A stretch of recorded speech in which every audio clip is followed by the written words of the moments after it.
Hi kids, Mr. Chris here. Today we're reading Rapunzel's Campout. That's why I'm wearing some Rapunzel hair. Okay, and we've got Rapunzel here with us. Okay. Spring had finally arrived in Corona. The air was full of the sweet smell of flowers and the chirping of returning birds. All winter long, Rapunzel had been cooped up inside. She and her father had organized the royal ledgers. She and her mother had picked new pieces of art for the royal gallery, and she had helped the kingdom's planners prepare for the summer festival. Now, as she made her way through the village, Rapunzel began to skip. She enjoyed being helpful, but with the weather turning warm, she wanted adventure. She was ready to get outside and do something exciting. Rapunzel was turning a corner when she crashed into an older woman. "Oh," she said, startled. "I'm so very sorry."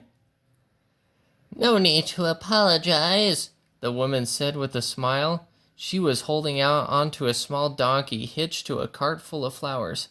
"I've just arrived in the village. I'm not used to so much commotion." Rapunzel tilted her head. "Do you not live here?" she asked. The woman shook her head. "I live wherever my feet take me," she explained. "My roof is the stars and my floor, the green grass." As Rapunzel watched the woman go on her way, she had an idea. Sleeping under the stars sounded like just the sort of grand adventure she was looking for. Rapunzel couldn't wait to invite her friends and family. She was sure they would be as excited as she was. There was just one problem. No one could go with her. Rapunzel's parents were busy planning a royal dinner. "Have fun, dear," the queen said as she looked over the invitations. "Be careful of wild animals," the king added, studying the ice sculptures the royal carver had created. Eugene was busy, too. He was getting ready for a joust. "Sorry, Rapunzel," he said. "I need all the practice I can get." Eugene let out a shout as his horse spooked and jumped to the side, nearly tossing him to the ground. Regaining control, he added, "But be on the lookout for bears. I hear they're hungry this time of year." Rapunzel sighed. At least she had her trusty friend Pascal to keep her company. "We'll have a good time. Just the two of us, right?" Pascal blinked his big round eyes and flicked out his long tongue. Rapunzel took that as a yes. "Come on," she said. "Let's go get some food." Rapunzel and Pascal headed to the royal kitchen to pack a basket of food. Rapunzel thought a bit of cheese, a loaf of bread, and some fruit would be just right. Just as she was reaching for the bread, the chef came in. Eager to help the princess, she insisted on packing the basket herself. By the time Rapunzel left the kitchen, she had 2 baskets overflowing with food she knew she would never eat. Next, Rapunzel went to pack a small bag. But when she got to her room, she found her mother's maid putting away the laundry. Before she knew it, Rapunzel had 2 small bags and a trunk full of dresses. "But I'm just going for one night," she protested as the maid closed the trunk. "I won't need any of these things." The maid just shook her head and ordered a valet to take everything downstairs.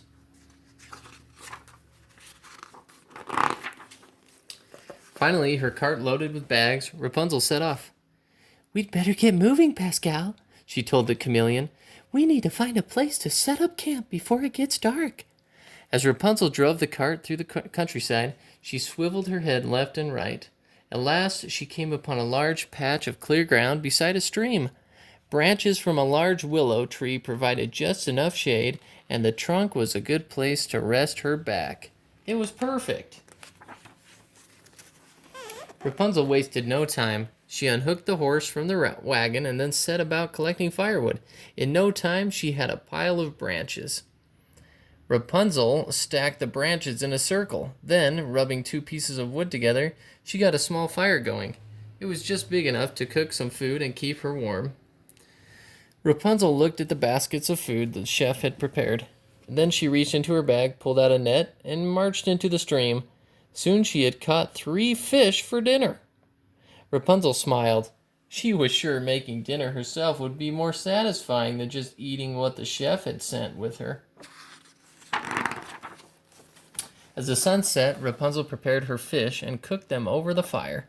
She had just taken her first bite when she heard a rustling noise behind her. Rapunzel jumped to her feet. Her father's warning echoed in her mind. It was a warning about bears. She heard the noise again. Taking a deep breath, Rapunzel stepped away from the campfire. The sound grew louder. It was coming from behind a large bush. Very carefully, Rapunzel walked up to the bush and peered through the branches. Her eyes narrowed, her nostrils flared, and then she burst out laughing. It was nothing but a small gray squirrel. That's funny. Now don't I feel silly, Rapunzel said to Pascal. Pascal nodded. Then he blinked 3 times. I know, Rapunzel answered. It was just a squirrel. But it could have been a bear. I need to be better prepared. Rapunzel knew just what to do. She grabbed a shovel and dug a large hole behind her camp. Then she covered it up with several green and brown dresses from her trunk. Next, she needed bait. Digging through the chef's baskets, she pulled out a slab of meat. Using her net, she tied the meat to a tree branch hanging above the hole. If any animal tried to grab the meat, it would fall into the hole. Feeling much better, Rapunzel went back to relaxing by the fire. Then she heard a thud and a loud groan. Something had fallen into her trap. Running over, Rapunzel prepared herself to find a bear. But to her surprise, she found Eugene. He lay at the bottom of the hole, covered in dirt. Eugene, what are you doing here? Rapunzel asked. I came to surprise you, Eugene answered. But I'm the one who got surprised.